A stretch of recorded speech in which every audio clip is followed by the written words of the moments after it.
This is Leaders in the Trenches, and your host today is Gene Hammett.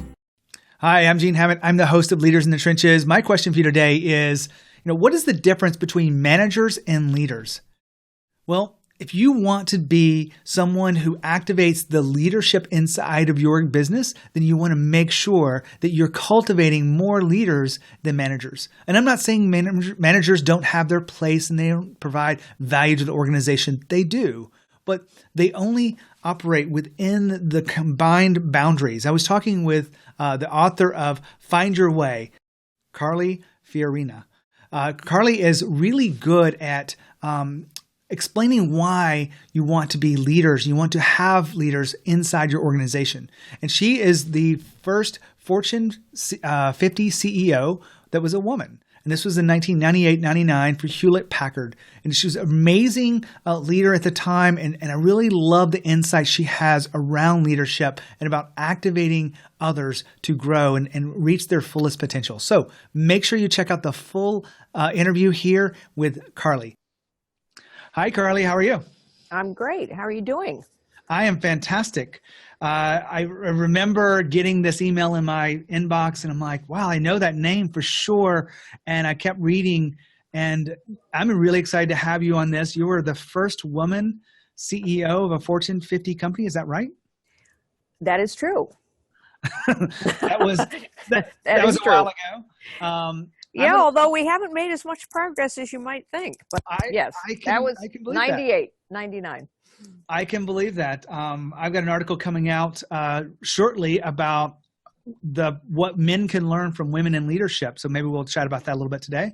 I've already introduced you to my audience, but I'd love for them to hear it in your own voice. Can you share us a little bit about you and who you serve? Well, I think my core competence that I've learned over the years is problem solving. I didn't start out very auspiciously, I must say. I was a law school dropout. I was a secretary. I had no idea what I was doing or where I was going. I had no plan to be successful or to rise in business. But I ended up solving problems with lots of other people. And this book is to help problem solvers wherever they are. And my core belief over many, many years and many experiences and many settings is that leaders solve problems. They change the order of things for the better. Well, I see that within my own work as leader of my own company, and before this, running a company to about 5 million, and then just working with the companies I see and the audience listening in here today. So I would love to know just a little bit about your journey, because I have been reading about you and some fascinating background from law school that didn't quite work out the way you wanted to, and other elements. Can you tell us a little bit about how you got to where you are?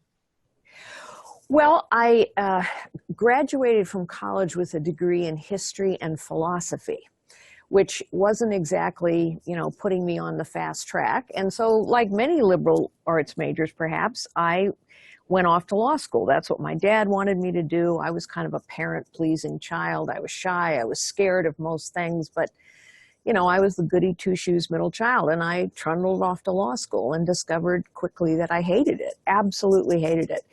And so I quit after less than a semester and had no plan. But I was quite a good secretary. I had helped put myself through school by typing and filing. And so I got a job as a secretary in a little 9-person real estate firm. That was my introduction to business. I had never thought about business before then. But 2 men in that 9-person company said, maybe you should think about business. And they sort of introduced me. And eventually I would get an MBA and land in a huge company, AT&T. I wasn't what people would describe as the typical fast-rising executive. There weren't a lot of people that looked like me. But as I said at the outset, I solved problems. And there were loads of problems. And I found people all around me who wanted to solve the problem but had never been given a chance. And as I solved more and more problems, I got more and more opportunities. And I wasn't ever afraid to take one, even if it represented a big challenge for me. And I think, honestly, that it's as simple as that. which is why in my book, Find Your Way, I tell people don't get too hung up on the destination and the plan. Just get on the right path, which is all about how you choose and how you behave and how you solve problems and work with others.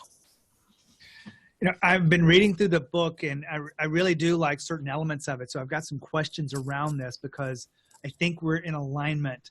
One of the first things I want to dive into is, we all have that little negative self-talk, Carly, that really stops us, that causes doubt and fear.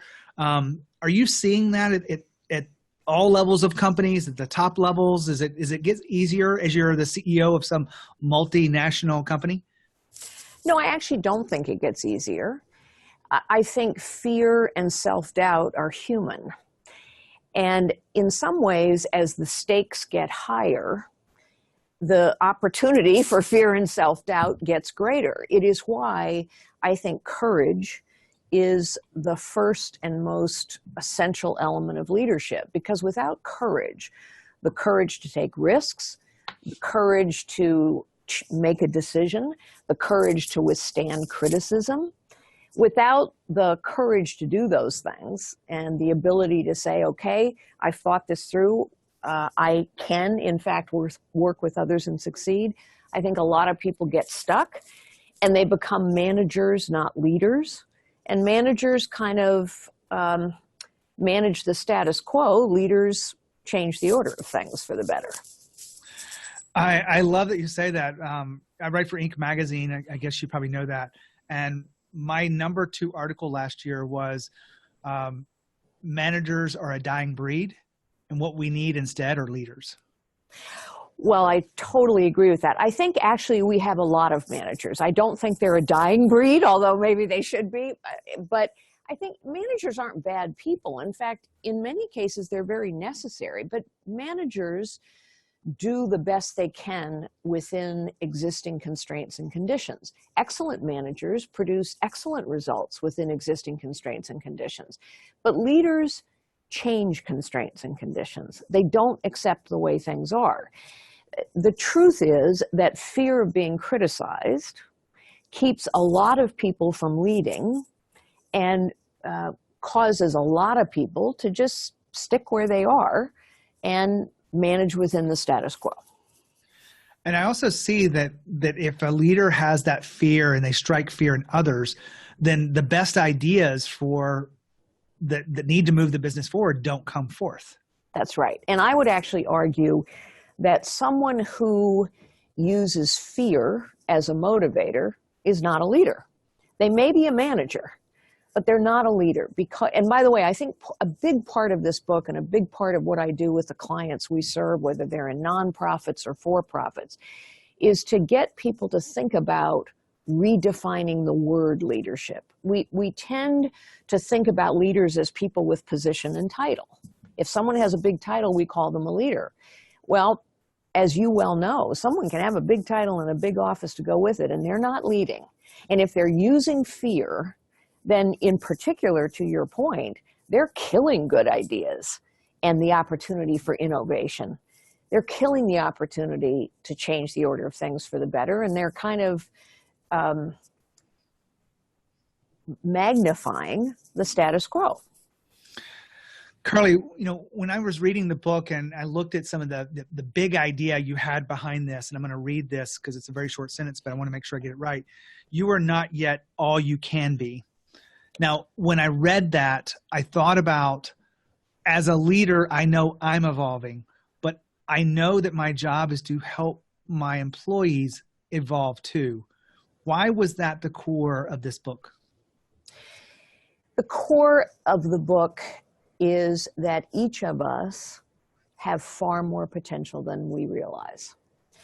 I have learned that over and over again about myself. I've learned it over and over again about people that I've worked with in every setting and all over the world. Each of us have more potential than we realize. And so we can always tap more of our own potential. The highest calling of a leader, I believe, is to unlock potential in others. And therefore, it is a leader's job to find the potential that is untapped in the people all around them. That's how you actually change the order of things for the better. You're probably not that familiar with my work, Carly, but I studied the Inc. 5000 level companies, the ones that are growing at astronomical fee rates. On average, the interviews I did last year, 51 companies grew average 2,700% over 3 years. Pretty fast, right? Wow. Yes, I would say exceptionally fast. I know that's coming. It's hard to believe that you coming from Hewlett Packard. If you guys doubled, you would have thought you would reach the heavens. Yes, we actually did double in size, and we were pretty proud of that. But yes, growth has its own challenges for sure, and 27% growth, 2,700% growth is amazing. Yeah, so I study this, and I've been having these conversations, and I have 2 or 3 a week. Sometimes I go through bursts, and I may have 10 or 12 in a week.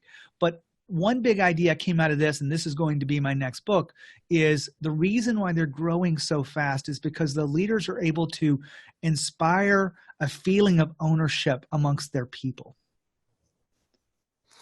What does that mean to you? Well, what it means, and I think you can inspire a level of ownership in companies of all sizes and in situations. It doesn't actually even have to be a company. But what it means is if someone is truly invested as an owner, as a concept in something, then they bring all of themselves to that task. And that means that they use more of their potential. If you don't really care about the outcome, if you're just treading water, then you're using maybe 10% of what you have. On the other hand, if you're invested, if you really think, wow, I'm a part of this, then your employees are going to bring everything they have to the challenge.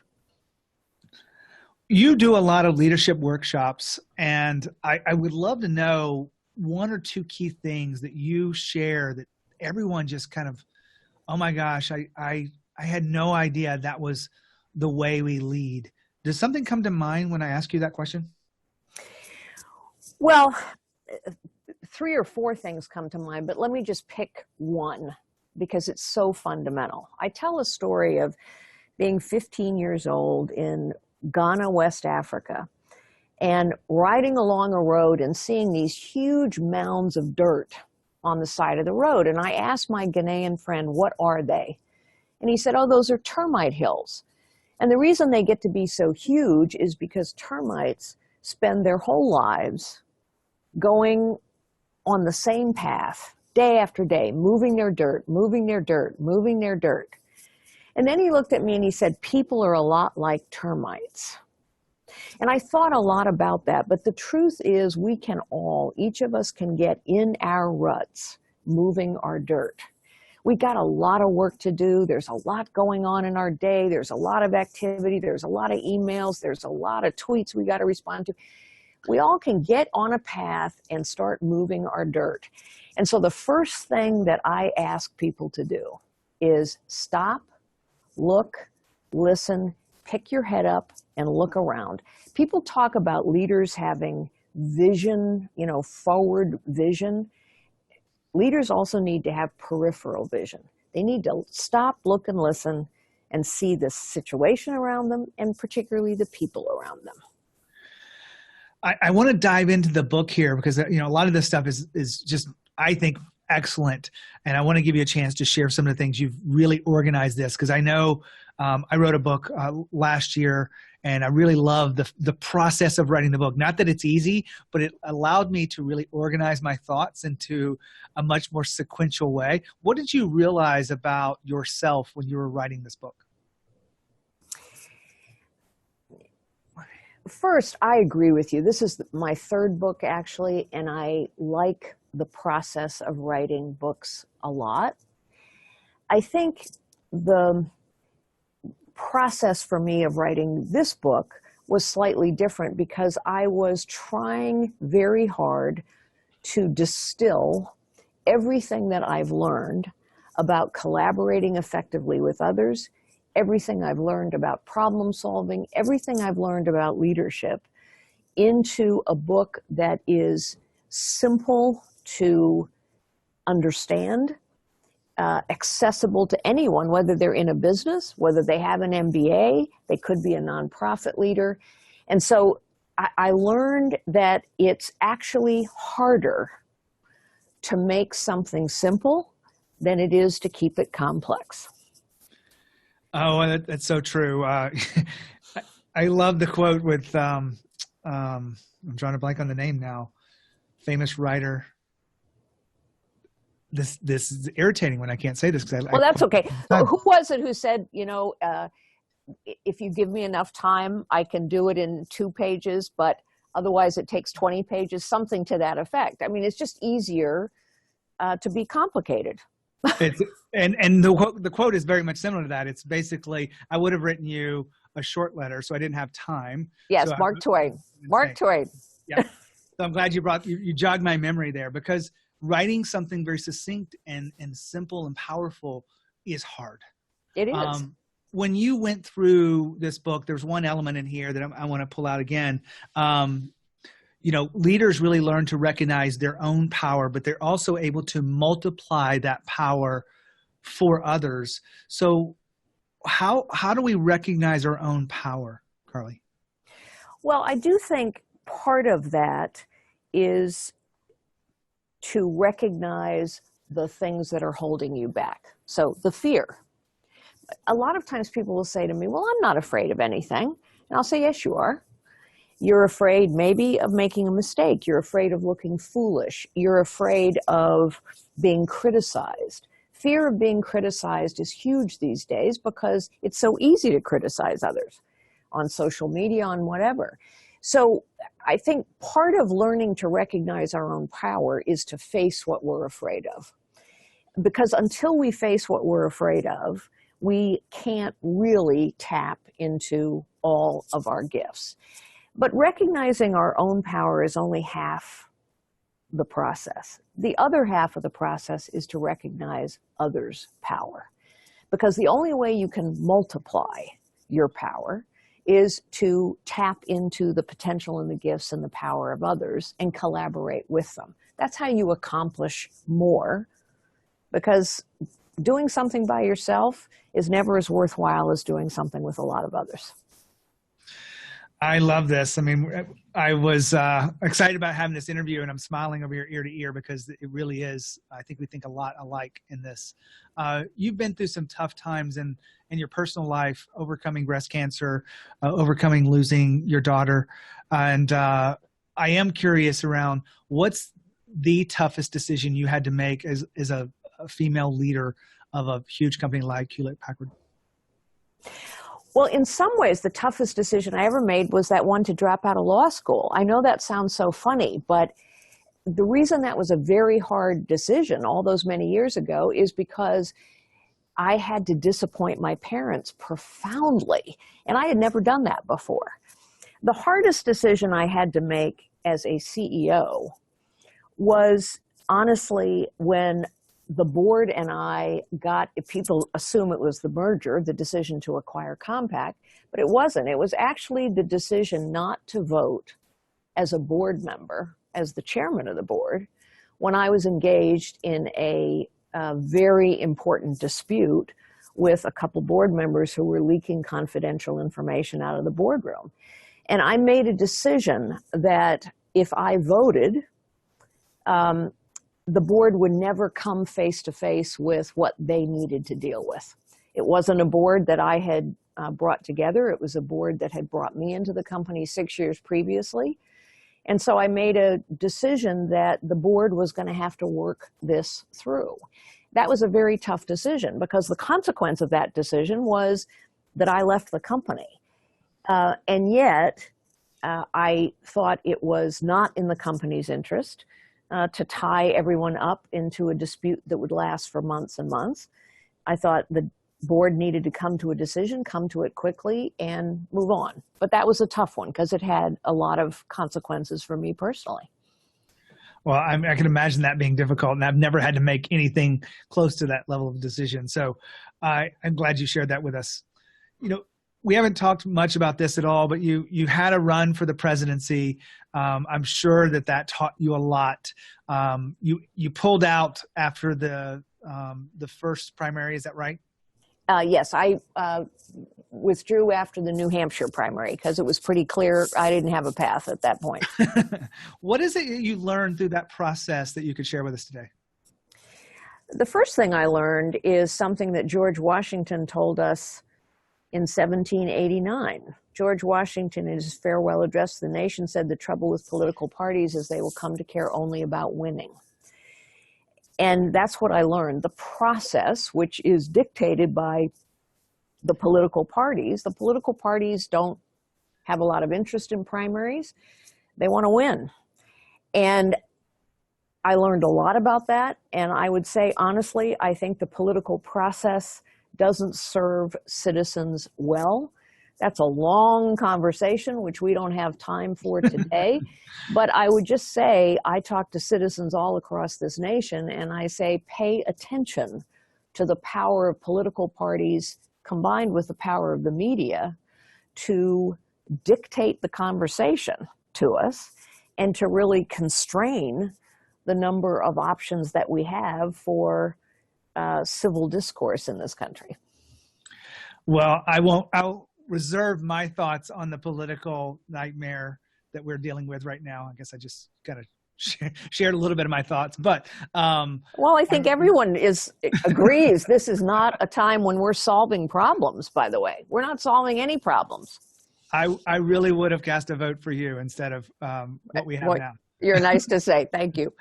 Well, I've enjoyed having you on the show to talk about your book, Find Your Way. It really is an excellent book. Some of the things that we shared today are just a tease to what you could get from reading the book. If our audience wanted to stay in touch with you or check this out, where would you send them to? Please come to carlyfiorina.com. carlyfiorina.com. You can contact me. You can pre-order the book. You can see all the many things that we're doing. carlyfiorina.com will take you right there. And thank you so much for having me, Gene. This has been a great conversation. I really enjoyed it. You're welcome. Thanks for being here. Well, what a great interview. Love to be able to share this with you today. This is something I really love to talk about, which is the difference between managers and leaders. And managers are not a bad thing, but we need additional leaders inside of our companies that are growing beyond the boundaries that we've set before them. That if you want your company to continue to evolve, you want to make sure that you have leadership and that you are cultivating that so that they are growing inside your company. As always, if you have any questions about your company and your growth, make sure you reach out to me at genehammett.com. And as always, lead with courage. I'll see you next time.